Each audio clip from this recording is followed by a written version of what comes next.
우울증 벗어나기, 나 자신과 사랑하는 사람이 우울을 겪고 있을 때 어떻게 할 것인가 하는 이야기를 나누고 있습니다. 오늘은 중독 이야기 좀 드리고 싶습니다. 이게 사실 우울증이 정말 만병을 만들어 나간다는 이야기를 드리고 있는데요. 우울증이 특히 이제 여러 가지 비참한 것들을 많이 만들잖아요. 많은 몸의 고통, 신체적인 질환, 정신적인 고통 이런 걸 갖는데 사람들은 그렇게 너무 힘들 때, 고통이 심할 때 되게 어떻게 하실 것 같으세요? 되게 그럴 때 우리는 그거를 해결하려고 합니다.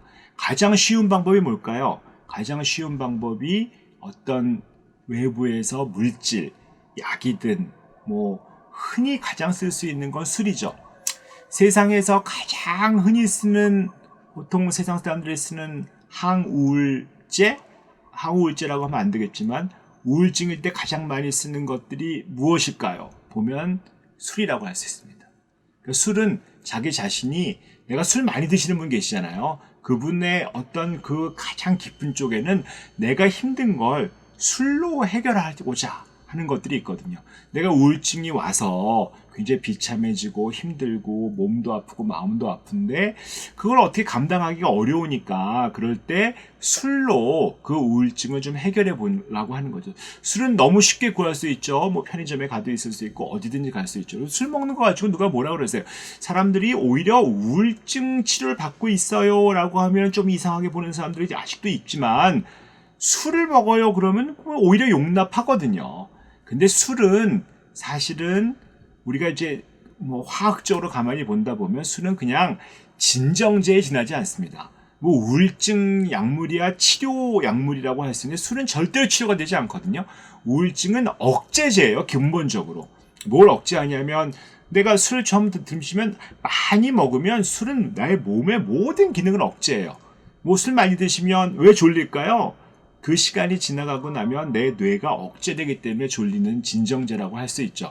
물론 술을 조금 소량을 처음에 드시면 기분이 막 올라오고 불안한 것도 좀 없어지고 또 신나시는 분이 있어요. 그런 분들은 내가 평상시에 억제가 많이 돼 있거든요. 내가 이제 그런 것들을 좀 억압하고 있는데 그 억압하고 있는 것들, 그 억제하는 힘을 억제하는 거죠.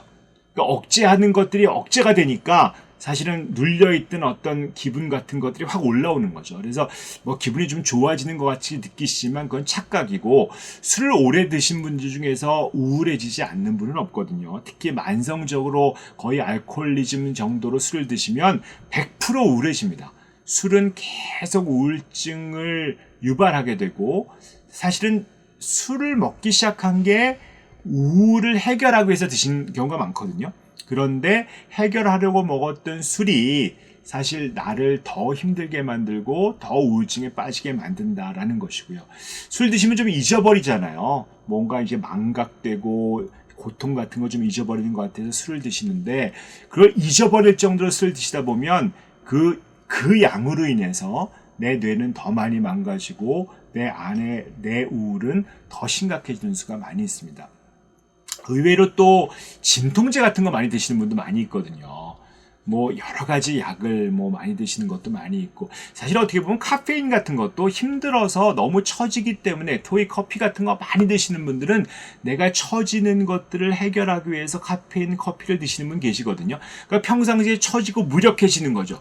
이 처지고 무력해지는 것 자체가 우울증일 수 있는데 그거를 해결하기 위해서 카페인이라고 하는 거를 드시는 거죠. 별게 다 있거든요. 두통약 중에서도 카페인 성분이 들어가 있는 거 많이 있어서 의외로 그런 진통제도 중독 많이 되세요. 특히 많은 분들이 까먹는 약들 이런 거 마시는 진통제 이런 거 드시고 중독되신 분도 많이 있거든요. 그런데 어떤 약이든 어떤 카페인이든 사실 우울증을 치료하는 거하고는 별로 관계가 없거든요. 원인을 치료하지 못하고 그냥 아픈 거 좀 낫게 해요. 진정제예요. 그런 걸 자꾸 드셔보시면 결국 아무런 도움은 되지 않고 우울증은 악화되고 우울증이 있는 것들을 알아차리지도 못하게 되는 거죠. 좀 유명하신 분들 보면 이제 특히 연예인 같은 경우에 마약 많이 하시잖아요. 약하는 것들도 결국은 그 사람이 갖고 있었던 우울증 때문에 약을 하실 가능성이 되게 많거든요. 이 마약 같은 건 정말 심각해서 사실 마약의 길로 들어가고 나면 그야말로 인생이 피폐해지고 뭐 뇌 자체도 피폐해지는 거라고 볼 수 있습니다. 하지만 내가 어떠한 형태로든지 간에 이 마약을 떠나서 이렇게 정말 심각한 것들이 아닌 것들이라 할지라도 우리가 보면서 사소하게 생각하는 것들도 그렇게 크게 도움이 안 되는 수가 있거든요. 의외로 담배도 그래요. 담배도 이 담배 자체가 그 자체가 각성제 역할도 하고 진정제 역할도 하거든요. 기분을 좀 가라앉히기도 하고 띄우기도 하고 이런 목적으로 사실 담배를 피우거든요. 근데 이 담배의 니코틴이 얼마나 중독이 많이 됩니까? 또 이 니코틴으로 인해서 또 흡연이 꼭 니코틴 말고도 여러 가지 발암 물질을 만들고 그런 것들을 잘 아시잖아요. 정말 흡연 때문에 많은 분들이 뭐 폐질환이니 여러 가지 암 같은 거 생기면서 또 사망에 이르게 되거든요. 뭐 담배가 우울증을 만들기도 한다라고 볼 수도 있을 것 같고요. 또 많은 분들이 뭐 그 정도까지는 아니지만 우울증 때문에 담배를 피시는 분이 많이 있거든요. 근데 그 우울증 치료로 담배를 피우시는 거는 정말 도움이 안 되시는 거거든요. 결국 이게 악순환이 되는 거죠. 빙빙 돌면서 이 담배의 위해가 사실은 나의 어떤 우울증뿐만 아니라 신체적인 것도 많이 만들어 안 좋은 쪽으로 만드니까요. 뭐 그런 연구가 많이 있어요. 흡연자가 비흡연자에 비해서 3배 이상 우울하다. 그래서 이제 근데 그렇다고 이제 담배를 끊고 싶은데 끊어야 된다고 알고 있는데 요즘에 뭐 보건소니 이런 데서 담배 끊는 거를 잘 진행을 해주거든요. 그래서 끊으려고 애를 많이 쓰시는 분이 있어요. 그런데 우울증이 사실 치료가 되지 않으면 담배를 끊기가 어렵거든요. 그래서 담배 끊으려고 하는데 잘 안 된다 하고 막 애쓰고 계시는 분들은 혹시 내가 우울증을 앓고 있는 게 아닐까? 이런 것들을 한번 생각해 보실 필요가 있습니다. 이렇게 이제 자기가 스스로 투여하는 것들이 약만 있나요?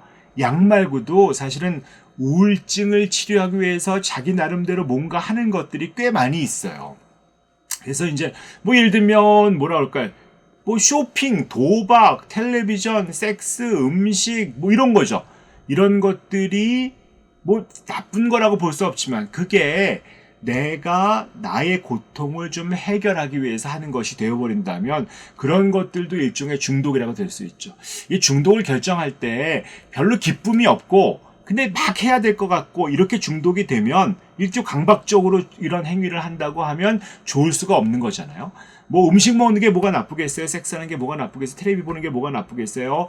뭐 일하는 게 뭐가 나쁘겠어요? 하지만 이 모든 것들이 정말 기쁨도 없는데 마구 몰아치고 중독처럼 행동을 하게 된다고 하면 혹시 우울증을 해결하기 위해서 내가 일에 그냥 섹스에 텔레비에 음식에 탐닉하고 있는지 한번 보셔야 되는 거죠.